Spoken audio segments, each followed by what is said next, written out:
With over $100 million in revenue earned back in 2022, MrBeast Burger seemed to be the most successful and innovative business move a YouTuber had ever done. And while this was in fact true, Jimmy is now officially stepping away from the company and regrets his decision of starting it in the first place. So where did it all go wrong for this booming restaurant? And why did MrBeast delete his tweets about the situation? Well, it's time to find out. The year was 2020, and many restaurants around the world were struggling with keeping their head above water. So Jimmy had an idea and came up with the ambitious goal of opening up 300 MrBeast themed restaurants in the United States. It seemed impossible. He had no experience in the hospitality industry, wanted to open up as many locations in a single day that established brands took years to do, and most importantly, had no idea if he could even make a quality menu. But he got to work. From visiting a world-class chef to create the perfect menu, to making a promotional video in typical MrBeast fashion to promote a new business venture. It was all actually coming together. But he faced a problem. How would he open up 300 restaurants in the US without having any permits for it? Well, ghost kitchens. It was simple. Beast Burger provided the branding, menu and orders, and the restaurants would provide the staff, equipment, and of course the food. One company that provided these services was Virtual Dining Concepts, who already partnered up with Mariah Carey and Tyga, and Jimmy got added to this lineup as well after sharing his plans. They found hundreds of locations that agreed to cook his products for a share of the revenue, which was genius as it would fulfill his charitable goals as well. And after uploading "I opened a restaurant that pays you to eat at it" on the 20th of December, he shared that the launch was a success on Twitter and that everyone was now able to order a MrBeast burger. There was some fear around it potentially not succeeding, but the community rallied behind this idea, and MrBeast burger instantly became #1 trending on Twitter while selling thousands of products. Tons of reviews and content got made surrounding this revolutionary new idea, with creators seeing millions of views on their videos because of the hype and many sharing their positive experience with the product. So,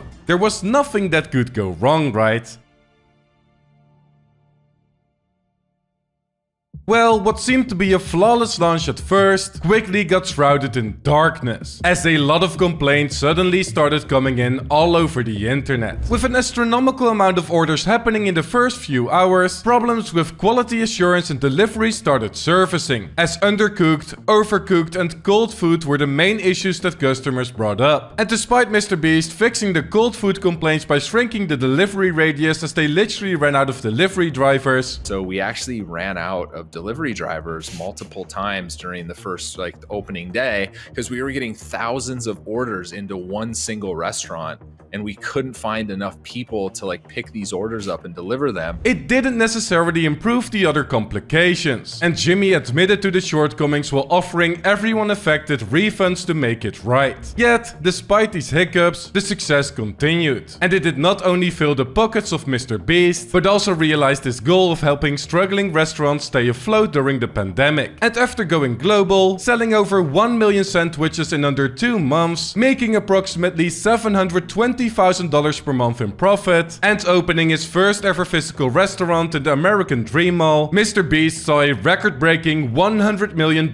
in revenue in 2022. But there was a dark side to this way of running a restaurant, and it would all come to light in 2023. You see, the problem of undercooked or overcooked food finally got solved over the years, but the quality of the orders was still inconsistent. While some were positive about the burger in Dubai, "This is pretty freaking good," others were appalled by it at the physical restaurant. No, I gotta say, guys, that is not good at all. I'm sorry, guys. I really wanted to like it because MrBeast, I do like his videos from time to time. I just gotta be honest, this burger it's not good at all. And this year in particular, more honest reviews about the menu items started coming in. "Just dry as I taste bread and bacon." I can literally take the cheese off. They didn't even melt it, bro. It's so average. Everything tastes frozen, cheap frozen. These suck.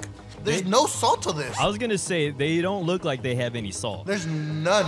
The worst thing I've had so far. The quality of the food was average at best, and with more and more terrible reviews flooding the internet, there was only one explanation: the ghost kitchens. With this many different restaurants, different staff, and no perfect quality control being held by MrBeast due to the sheer size of his burger empire, the quality of each order differed a lot. And you would basically have to pray that the ghost kitchen you ordered your MrBeast burger from would have cooks that actually knew how to make the burger well. But this wasn't even the worst part, as Eddie Burback made a viral video about the deceptive world of ghost kitchens and investigated the entire situation, which brought him to some shocking conclusions. He found out that ghost kitchens would sometimes have 44 different restaurants operating out of one location, all with different types of cuisines, that health inspections were made extremely difficult, and that inspectors would often find out that they licensed a particular restaurant but that they were running 6 or 7 other things on the side, also stating that nobody knows how many operations are running this way and that there is no central entity that tracks them, with a lot of concern getting raised about health issues and cross-contamination, and ended it with a pardon MrBeast burger. He commended Jimmy for his transparency about running out of ghost kitchens, but criticized him for making it too accessible. And I understand what Jimmy's trying to do, but you really shouldn't make it that accessible for anyone anywhere to start serving MrBeast burger to customers. Being slightly deceptive about opening physical locations in his promotional video, and roasting the quality of his pickup order. This is what the Impossible Beast style burger is supposed to look like. And this looks like if somebody drew a burger for me? How is this real? It looks like a Krabby Patty. Now MrBeast never meant for all of this to happen intentionally, and Eddie even gave him advice to give a little bit more thought into the business he is running, as he needs to be more careful with his audience. And well, MrBeast either watched this video or came to the conclusion himself, as he officially distanced himself from the company a few months later.